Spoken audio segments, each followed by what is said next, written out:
গুরু কথাগুলো গুরুর মুখেই প্রকাশিত হলে সুন্দর হয়। তারপরেও আমি অধম নরধম গোড়াগার পালাটি পর্যায়ক্রমে ঘটনাক্রমে আমাকে দেওয়া হয়েছে। একটি কথা আমাদের মাঝে আসছে। কবি বলেছে কোথায় স্বর্গ কোথায় নরক, কে বলেছে বহুদূর এই মানুষের মাঝেই স্বর্গ নরক, মানুষের এই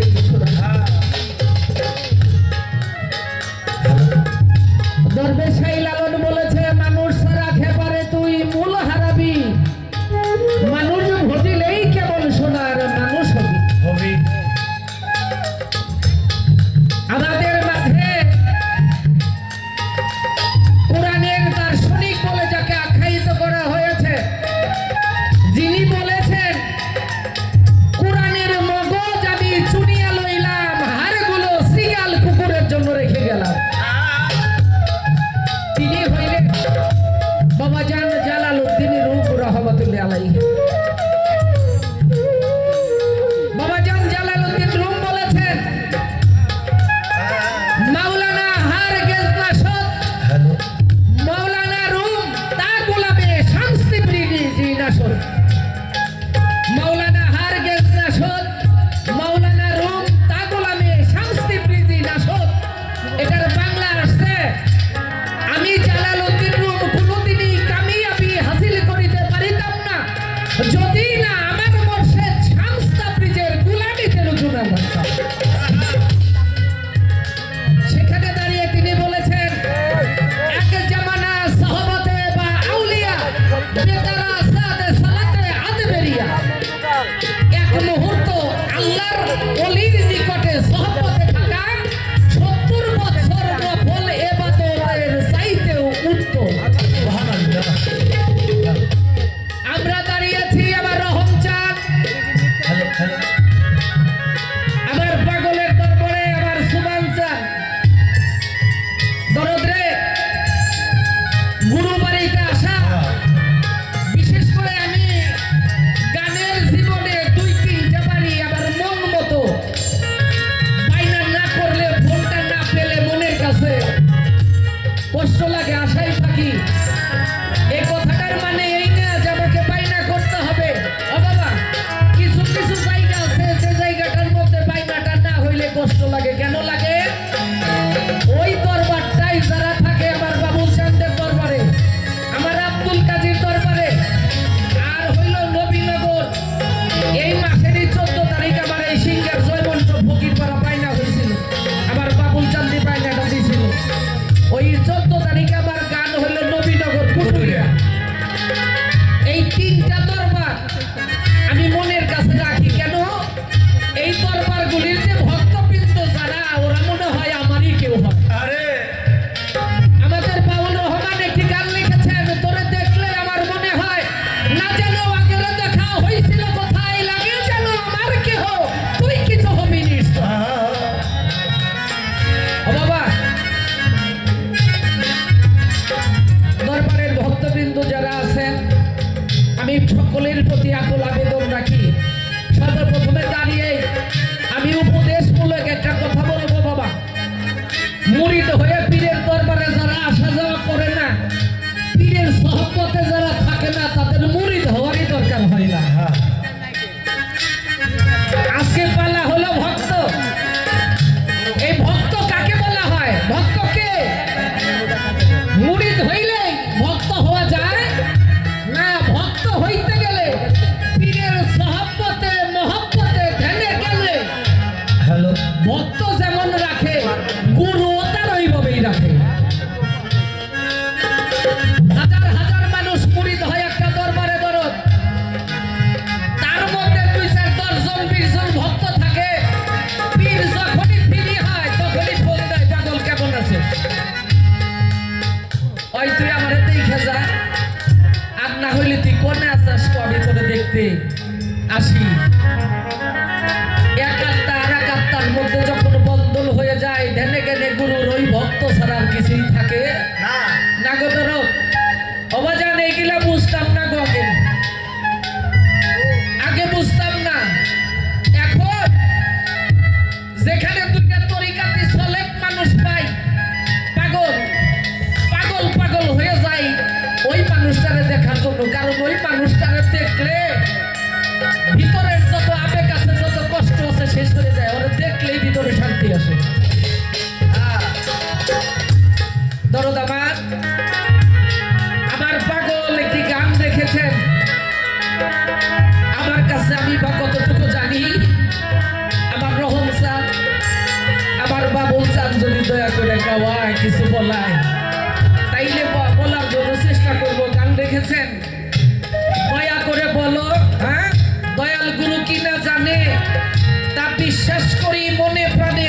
লিখেছেন অনেক দিনের পুরাণ কথা, জ্ঞান কমাও যা শুনিয়া ঘুরাই মাথা, দয়া করে বলিবেন নিশ্চয়।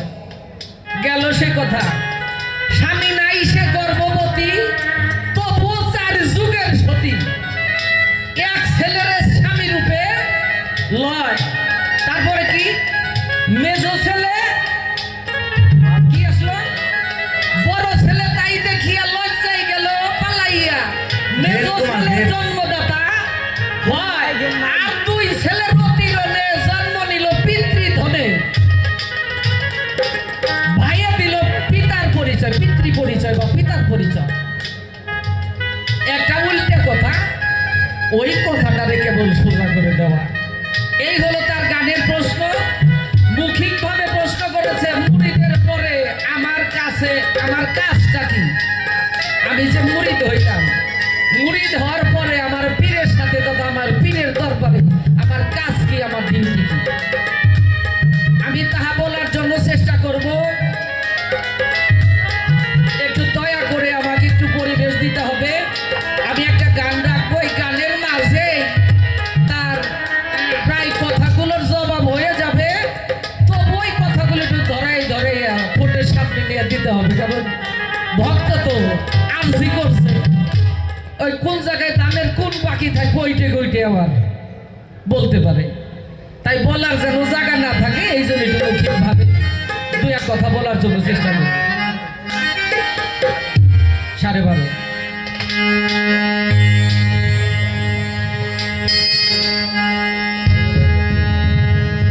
হবে সৃষ্টির আগে পরবারে, সৃষ্টির আগে পরবারে,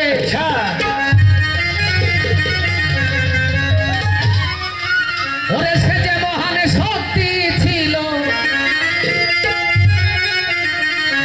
আর সে যে মহান শক্তি ছিল, ছিলেন গুপ্ত ধনাকারে। সৃষ্টির আগে পরবারে, সৃষ্টির আগে পরবারে,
চাঁদের সহধর্মিনী দরদ এসে আমাদেরকে ধন্য করেছেন।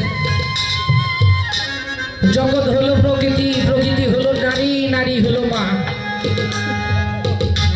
মা এসেছে সমস্ত সন্তানের বুকের তাপ নিবারণ করার জন্য। মাকে ভক্তিবাদ রাখি আমরা শিল্পীদয়ের পক্ষ থেকে। হ্যাঁ, পাঁচ ভাগেতে পাঁচ পাঁচাতে তাইতে সৃষ্টি যত থাকিছ।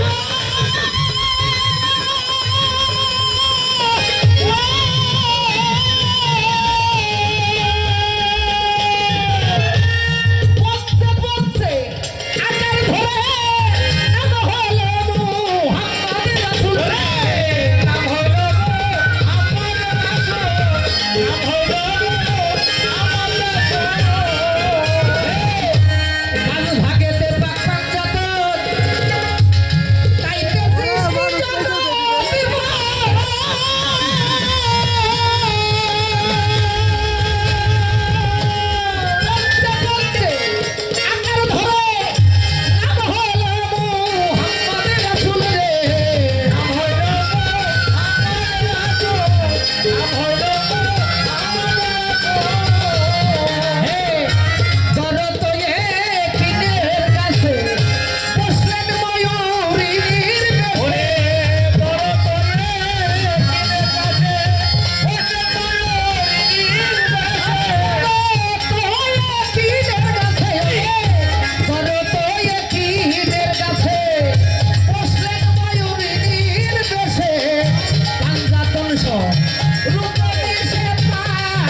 কামেল পীরের সঙ্গ ধরো, শোন বলি বুকা ধরে।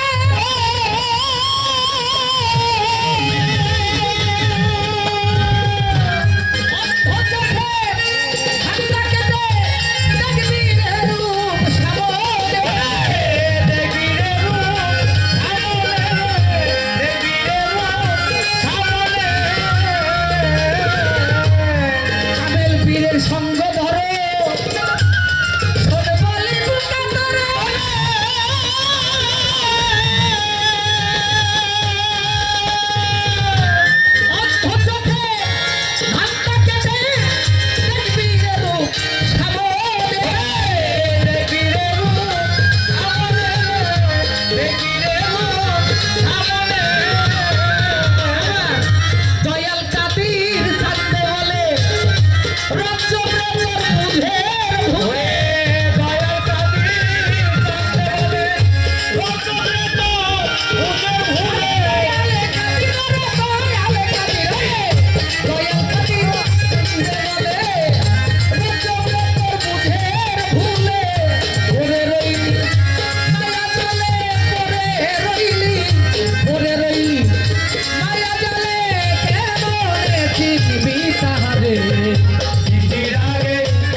দরদাবান সে যে মহান শক্তি ছিল, ছিলেন গুপ্ত ধনাগারে সৃষ্টির আগে পরবরে।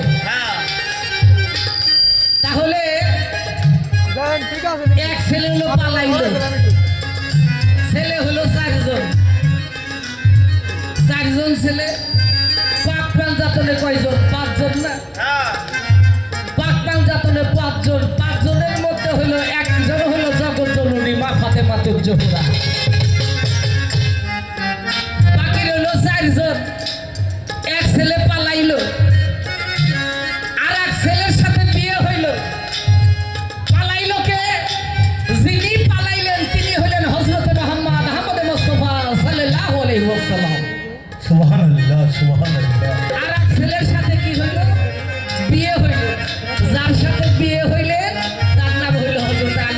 কারিমুল্লাহ ওয়াজহু।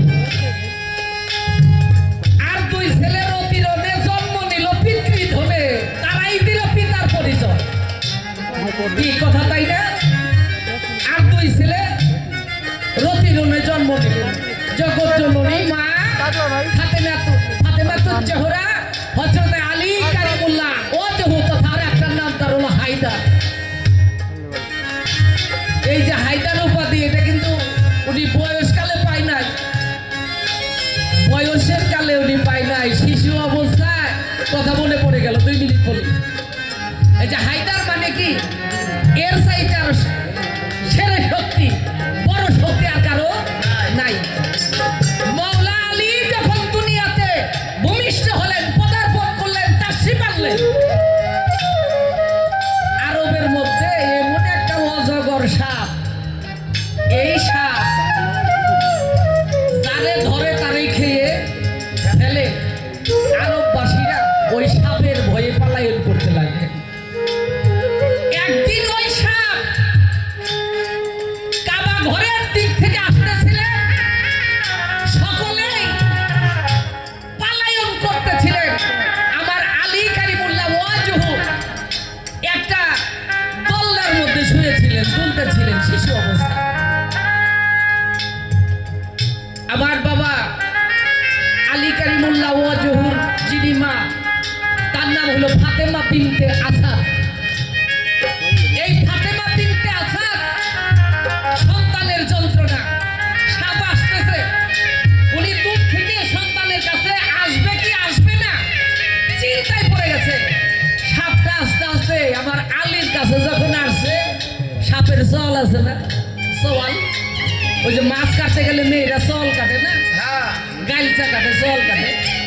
এই হযরতে আলী কি করলেন, ওই সাপকে ধরে, সাপের 2টা চল ধরে ছিঁড়ে ফেললেন, সাপ সাথে সাথে মারা গেল। এইটা দেখার পরে তার মা ফাতেমা বিনতে আসাদ শেরে আলীর নাম দিল হায়দার, শক্তিশালী বীর উপাধি দিলেন। এইবার আপনি আসেন, তাহলে আর 2 ছেলে বাকি রইল, জন্ম নিল পিতৃধনে। এই 2 ছেলেকে হযরতে আলী হযরতে জগৎজননী মার সাথে যখন বিবাহ হইল, বিবাহ বন্ধনে আবদ্ধ হওয়ার পরে শানে পাক পাঞ্জাতনের একটা হলো মা, একটা হলো রসুল, একটা আলী, আর বাকি থাকে 2 জন। 2 জন হলো একটা হাসান আলাইহিস সালাম আর একটা হলো হুসাইন আলাইহিস সালাম। তাকেই বলা হয়েছে মারাজাল বাহরাইনে ইয়াক্তাকিয়ান বাইনাহুমা বারজাখুল লা ইয়াবকিয়ান ইয়াখরুজু মিনহুমা লুলুয়াল মারজান। এই লুলুয়াল মারজানের হিসাবটা অনেক কঠিন গো বাবা। আমি 2 কথা এখানে দিলাম, এটার হিসাব করতে গেলে আজকে রাতে 2-2.5 ঘন্টা লাগবে শুধু লুলুয়াল মারজানের হিসাব দিতে। এইবার একটা কথা ধরে নেই আমার, ওরে দরদ আমার কাছে মনেতে পড়িয়া,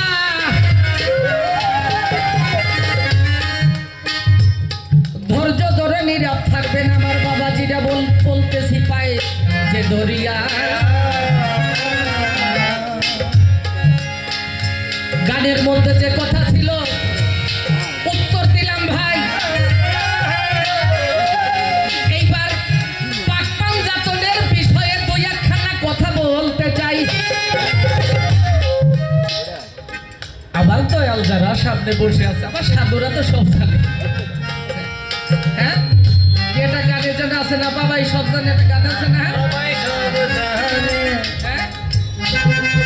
জীবন যৌবন দিলাম যার চরণে, বাবা এই সব জানে।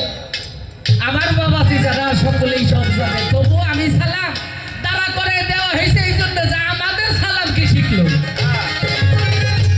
এইবার আদমেরই কথা গো বাবা, ওরে দরদ আমার গেল মনেতে পড়িয়া। আদমকে যখন গেল সৃষ্টিও করিয়া, সৃষ্টির প্রথম হওয়াতে আদম খুশি হইল ভাই। ওই খুশির মধ্যে দেখো তার কোনো সীমা নাই। করার পরে আদম আল্লাহতে আত্মহারা, খুশিতে আত্মহারা। কি যে আল্লাহর সৃষ্টির প্রথমে আমি সৃজিত হয়েছি। আমার আল্লাহ কয়, হে আদম তুমি প্রথম না, আমার আরো আছে। আরো আছে কি? এই আদমকে সৃষ্টি করে শানে পাক পাঞ্জাতনের 5 জনের রূহ মোবারক, নূর মোবারক আদমের এই পৃষ্ঠ দেশে রেখে দিলেন। সুবহানাল্লাহ বলেন। সুবহানাল্লাহ। আদমের পৃষ্ঠ দেশে রেখে দিলেন, নূর আলোতে আলোকিত। উনি এই নূর পেয়ে আরো খুশি। আল্লাহ বলে, আদম এত খুশি হইও না, এই নূর তোমার নূর না, আর সৃষ্টির প্রথম তুমি না। আদম তখন আল্লাহর দরবারে আরজি করলো, হে বারেলাহি, তাহলে সৃষ্টির প্রথম কে? আল্লাহ তখন কি করলেন? আদমের সাথে শানে পাক পাঞ্জাতনের পরিচয় করিয়ে দিবেন। কি করলেন? আরশের খুঁটির মধ্যে একটি লাইট মেরে দিলেন। আদমের পৃষ্ঠদেশে যে নূর ছিলেন, আলো ছিলেন, এই আলোটা জান্নাতের খুঁটির মধ্যে মেরে দিলেন। মেরে যখন দিলেন, এইখানে শানে পাক পাঞ্জাতনের 5 জনের ছবি আল্লাহর কুদরতে না ভেসে উঠল। আলহামদুলিল্লাহ। যখন ভেসে উঠলেন, তখন আমার আল্লাহ বলতেছে, হে আদম, আমি তোমারে বানাইতাম না, আমি তোমারে বানাইতাম না।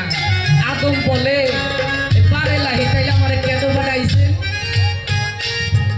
ও বাবা, একটু ছোট ছোট কথা, একটু বলিন না, আব্বা কমাই না, নয়ন আব্বা কি আছে? এই মারে, এই গানেতে পারি যাই সারা রাত, তারপরে পড়াশোনা করি রে, ধরো 2টা কথা শিখার জন্য, শিখানোর জন্য না।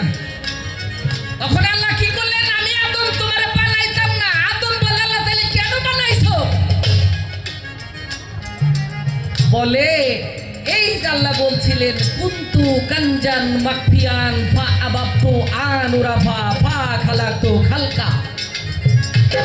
আমি গঞ্জ মুক্তি স্বরূপ ছিলাম, নিজেকে প্রকাশিত করব বিধায় সমস্ত সৃষ্টি করে আমি আল্লাহ প্রকাশিত হলাম।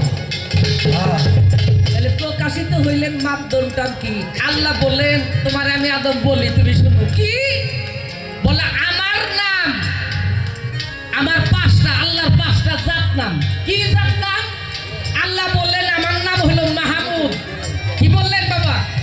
আল্লাহ বললেন, আমার নাম হলো মাহমুদ, আর মাহমুদ নামের গুণে আমি সৃষ্টি করেছি আমার পিয়ারা হাবিব হযরত মুহাম্মদ আহমদ মুস্তাফা সাল্লাল্লাহু আলাইহি সাল্লাম। সুবহানাল্লাহ।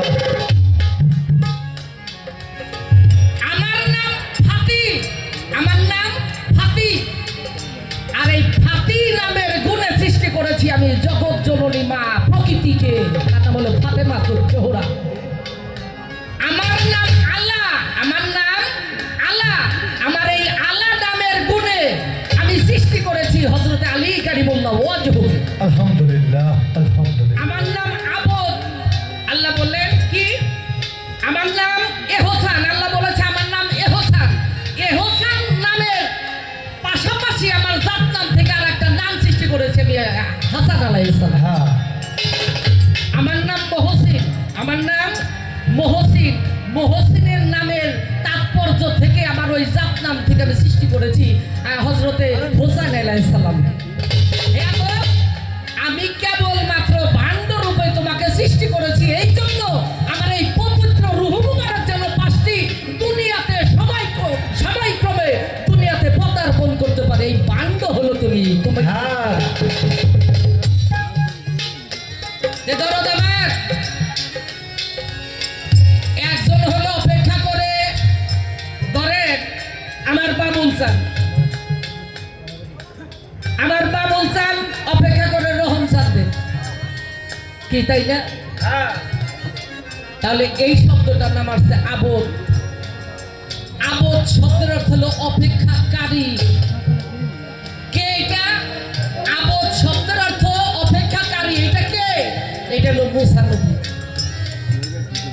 মুসা নবী আল্লাহকে দেখার জন্য অপেক্ষমান। আল্লাহ বলে, মুসা তুমি আমাকে দেখতে পাবা না। আর একটা হলো আব্দুহু। আব্দুহু কাকে বলা হয়? আব্দুহু শব্দের অর্থ হলো যার অপেক্ষায় আল্লাহ নিজেই অপেক্ষমান। হ্যাঁ যার অপেক্ষায় আল্লাহ নিজেই অপেক্ষমান। এই জন্য বলা হয়েছে যে জন্য আমার দয়াল নবী মুসা নবী আল্লাহর বন্ধু হওয়ার জন্য ব্যস্ত, আর আল্লাহ আমার দয়াল নবীর বন্ধু হওয়ার জন্য ব্যস্ত। এই কারণে দয়াল নবী আমার মেরাজে যাওয়ার সময় আরশ মোয়াল্লায় যখন উঠবে, ওই যে পায়ের জুতা খুলতেছিলেন, আর আমার আল্লাহ বলে, এ বন্ধু তুমি করো কি? তোমার পায়ের জুতার নিচে যে তোমার পাক কদমের ধুলি আছে, ওই আরশ মোয়াল্লায় যদি ধুলি পড়ে আমার আরশ ধন্য হয়ে যাবে।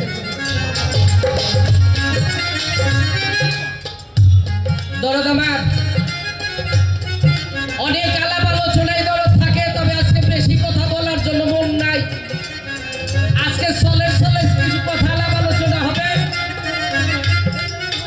সেদিকে তাকে আমরা আলাপ আলোচনা করব। বাবা, গুরুর দরবার, এই গুরুর দরবারটা হলো ভক্তের জন্য হজের জায়গা।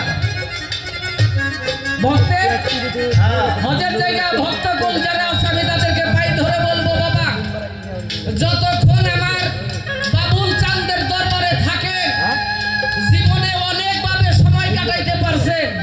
যতক্ষণ পীরের দরবারে থাকেন, এই দরবারে থাকার মধ্যে যেন কোনো রকম ভুল বেদবি না হয়।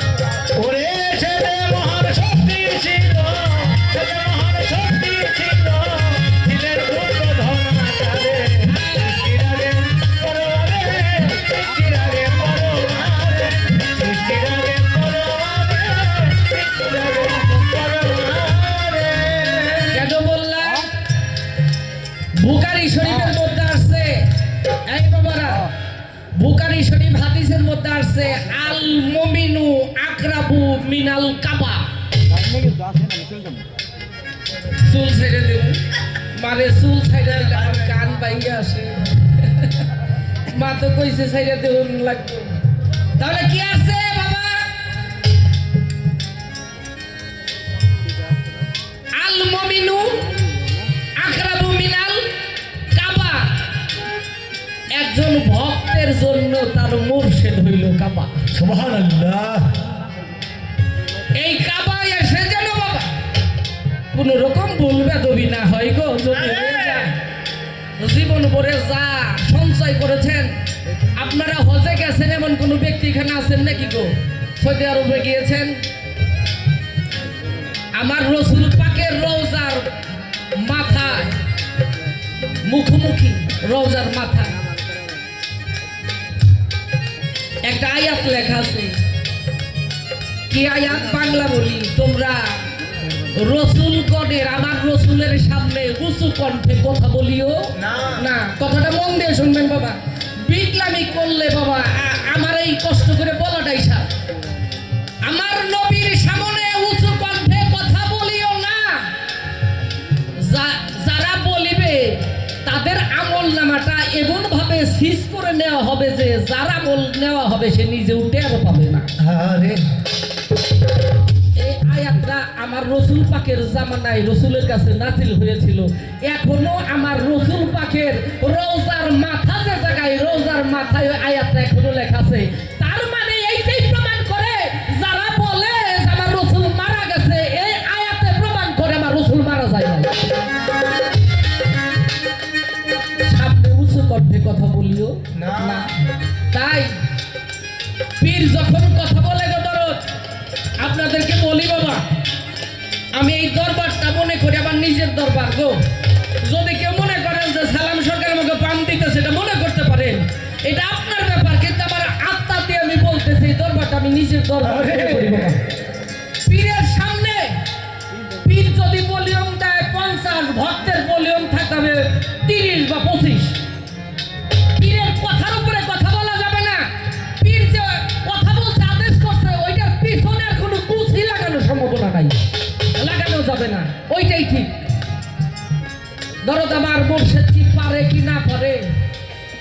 যারা প্রকৃত ভক্ত হয় তারা কেবল বুঝবে। খাজা কুতুবউদ্দিন বখতিয়ার কাকি, তার একটা ভক্ত ছিল বাদশাহ আলতামাস। দরদরে গুরু শিষ্যের খেলা কি মুখের কথা দিয়ে হয় রে? পীরের বাড়ি হজ কেমনি হয়? হজের অন্তর যদি তোর না থাকে মুখতে বললে হয় না। কুতুবউদ্দিন বখতিয়ার কাকির ভক্ত, তার নাম হইল বাদশাহ আলতামাস। কুতুবউদ্দিনকে লাঞ্ছিত করার জন্য এলাকার লোক চেষ্টা করতেছিল। সেটা কি? যেভাবেই করে কোনোভাবেই তাকে লাঞ্ছিত করতে পারে না। সর্বশেষে ওই এলাকায় একটা মেয়ে ছিল। মেয়েটা একটু দোষী পরিবারের ছিল, দোষী পরিবেশের ছিল। ওই মেয়েটা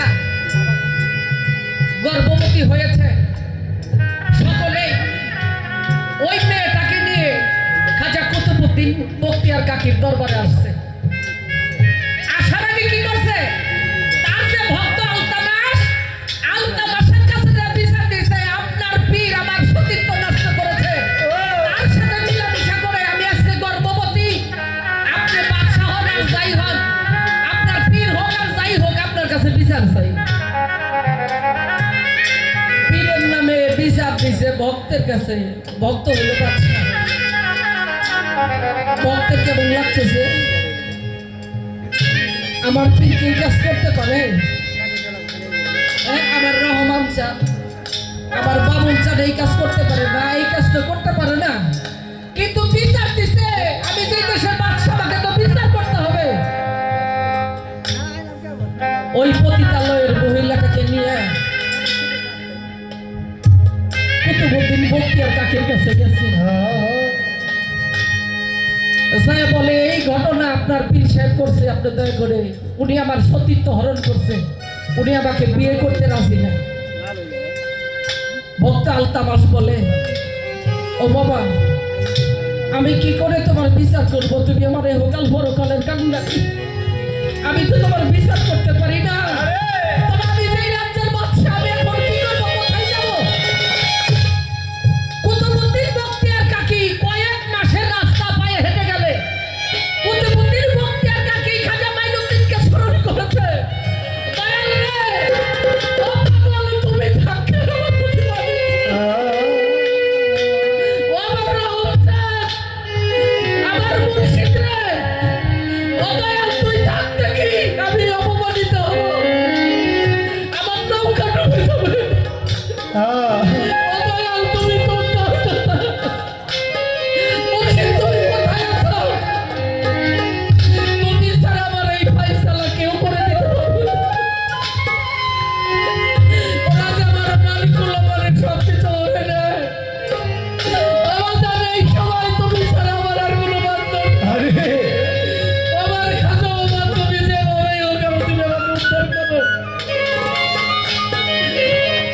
ভক্ত যখন কুতুবউদ্দিন বখতিয়ার কাকি যখন তার ভিতরে রাহাজানি দিয়ে মুর্শিদকে ডাকতেছে, আমার বাবুল চাঁদরে, আমার রহম চাঁদরে ডাকতেছে।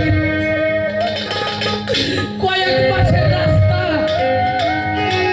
মিনিটের মধ্যেই খাজা মাইনুদ্দিন চিশতি সেখানে যে উপস্থিত হয়ে গেছে।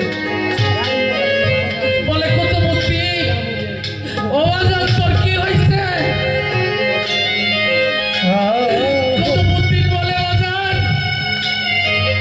তুমি তো অন্তর যাবে, তুমি সব দেখতে পাও, সব কিছু বোঝো। ও বাবা, আমি তো কোনো অন্যায় করি নাই।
দরদ রে বিশ্বাসেরই